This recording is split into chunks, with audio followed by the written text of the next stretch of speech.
రాజకీయాల్లో శాశ్వత శత్రువులు శాశ్వత మిత్రులు ఉండరు అంటారు. అందులోనూ అధికార పక్షం వైపు గోడ దూకడం ఇప్పుడు నేతలకు కామన్ అయిపోయింది. తెలుగు రాష్ట్రాల్లో ఈ తరహా రాజకీయం ఇప్పుడు మరీ ఎక్కువైపోయింది. అందుకేనేమో ఆ మాజీ మంత్రి విషయంలోనూ అలాంటి ప్రచారమే జరుగుతోంది. దీంతో నేను జంప్ చేయట్లేదు మొర్రో అని చెప్పుకోవాల్సి వస్తుందట ఆయనకు. అయితే నిప్పు లేనిదే పొగరాదు అంటున్నారు ప్రత్యర్థులు. ఇంతకీ ఆ నాయకుడు ఎవరు? ఈ ప్రచారం ఎందుకు? వైసీపీకి మరో షాక్ తగలనుందా? ఆదిమూలపు అటువైపు చూస్తున్నారా? ప్రత్యర్థి నోట సురేష్ మాట. కొండపిలో తెరలేచిన కొత్త రాజకీయం. రాజకీయాల్లో ఓడలు బళ్ళవుతాయి, బళ్ళు ఓడలవుతాయి అనేదానికి ప్రత్యక్ష ఉదాహరణ ఉమ్మడి ప్రకాశం జిల్లా కొండపి అసెంబ్లీ నియోజకవర్గం. ఇక్కడ నుంచి వరుసగా 3 సార్లు విజయం సాధించిన డోలా శ్రీ బాల వీరాంజనేయ స్వామి టీడీపీకి ఈ స్థానాన్ని కంచుకోటలా మార్చేశారు. అభ్యర్థుల్ని మార్చి విసిగిపోవడమే తప్ప ఇక్కడ వైసీపీకి విజయం మాత్రం దక్కలేదు. 2014లో జూపూడి ప్రభాకర్, 2019లో మాదాసి వెంకయ్య వైసీపీ అభ్యర్థులుగా పోటీ చేసి స్వామి చేతిలో ఓడిపోయారు. అయితే 2024 అసెంబ్లీ ఎన్నికలు ఇక్కడ మరీ ప్రత్యేకమైనవని చెప్పాలి.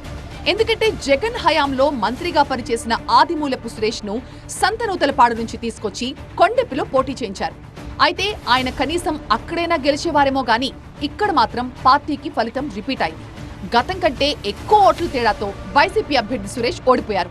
అయితే ఇక్కడ స్పెషల్ ఏంటంటే మంత్రిగా వచ్చి పోటీ చేసిన ఆదిమూలపు మాజీగా మారిపోతే ఆయన్ని ఓడించిన వీరాంజనేయ స్వామి హ్యాట్రిక్ విక్టరీతో చంద్రబాబు కేబినెట్ లో మంత్రి ఛాన్స్ కొట్టేశారు. అలా ఆయన బండి ఓడైంది, ఈయన ఓడ బండైంది. ఓటమి తర్వాత కొండపి రాజకీయాలకి కాస్త డిస్టెన్స్ మెయింటైన్ చేసిన సురేష్ ఆ తర్వాత అందరినీ కలుపుకెళ్లే ప్రయత్నం చేస్తున్నారు. అప్పట్లో తనకు సహకరించిన వారిని కూడా కలుపుకుని వెళ్తూ పార్టీని బలోపేతం చేయాలని నిర్ణయించారు. అయితే అనూహ్యంగా ఆయనపై జరుగుతున్న ఒక ప్రచారం రాజకీయంగా పెను దుమారం రేపుతోంది. త్వరలోనే టీడీపీ గూటికి మాజీ మంత్రి ఆదిమూలపు సురేష్ అంటూ లోకల్ గా జరుగుతున్న ప్రచారం వైసీపీ శ్రేణుల్లో కలకలం రేపింది. దీంతో వైసీపీకి మరో షాక్ తగలడం ఖాయమన్న ముచ్చట కొండపి రాజకీయాల్ని షేక్ చేస్తోంది. ఎవరో అంటే ఏదో అనుకోవచ్చు, కానీ ప్రత్యర్థిగా ఉన్న మంత్రి బాల వీరాంజనేయ స్వామి సైతం సురేష్ రాజకీయ భవితవ్యంపై వ్యాఖ్యలు చేయడం ఆసక్తి రేపుతోంది. సురేష్ పార్టీ మారుతున్నారనే ముచ్చట తాను కూడా విన్నానని చెప్పుకొచ్చారు మంత్రి. అయితే ఇందులో నిజమెంతో తనకు తెలియదని స్వామి అన్నారు. నిప్పు లేనిదే పొగరాదు కదా అంటూ ఒక అనుమాన గుళికనొదిలారు. అయితే సురేష్ తనతో టచ్ లో లేరు అంటూ క్లారిటీ మాత్రం ఇచ్చారట మంత్రి గారు. స్వయంగా మంత్రి నోటి వెంట ఈ మాటలు రావడంతో షాక్ తిన్న వైసీపీ నేతలు సురేష్ కి ఫోన్లు చేసి ఆరా తీస్తున్నారు. ఇది విన్నారా, ఇది నిజమేనా అంటూ గుచ్చిగుచ్చి అడుగుతున్నారట. అయితే జరుగుతున్న ప్రచారంపై మాజీ మంత్రి సురేష్ వర్షన్ మరోలా ఉంది. కావాలనే తనపై తప్పుడు ప్రచారం చేస్తున్నారంటూ ఆయన మండిపడుతున్నారు. అనుకోని ఈ పరిణామంతో బిత్తరపోయిన మాజీ మంత్రి ప్రెస్ మీట్ పెట్టి మరీ దీనిపై క్లారిటీ ఇవ్వాల్సి వచ్చింది. చావైనా బతుకైనా వైసీపీలోనే, ఏదేవైనా ఇక్కడే తెలుసుకుంటానంటూ కరాఖండిగా చెప్పేశారు. నిప్పు లేదు, పొగ లేదు, అంతా దుష్ప్రచారమే అంటూ కొట్టిపారేశారు. జగన్ తోనే తన ప్రయాణం కొనసాగుతుందని, ఎన్ని ఇబ్బందులు ఎదురైనా వైసీపీలోనే ఉంటారని స్పష్టం చేశారు. మంత్రి అలా, మాజీ మంత్రి ఇలా, ఎవరి వర్షన్ వాళ్ళు వినిపిస్తుంటే ఏది నిజమో ఏది అబద్ధం అన్నదే అంతు చిక్కడం లేదు.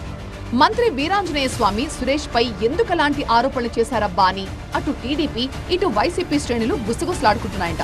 అయితే అదంతా ఒత్తిదే అని కొందరంటుంటే తనతో సురేష్ టచ్ లో లేరని చెప్పారే తప్ప టీడీపీ అధిష్టానంతో టచ్ లో లేరని మంత్రి చెప్పలేదు కదా అని మరికొందరు అంటున్నారంట. ఎవరేమన్నా ఈ ప్రచారంపై సమాధానం చెప్పలేక మాజీ మంత్రికి తల బొప్పి కడుతోంది. మొత్తానికి కొండపిలో ఇదో కొత్త రకం రాజకీయం నడుస్తోందన్న ముచ్చట మాత్రం బలంగా వినపడుతోంది.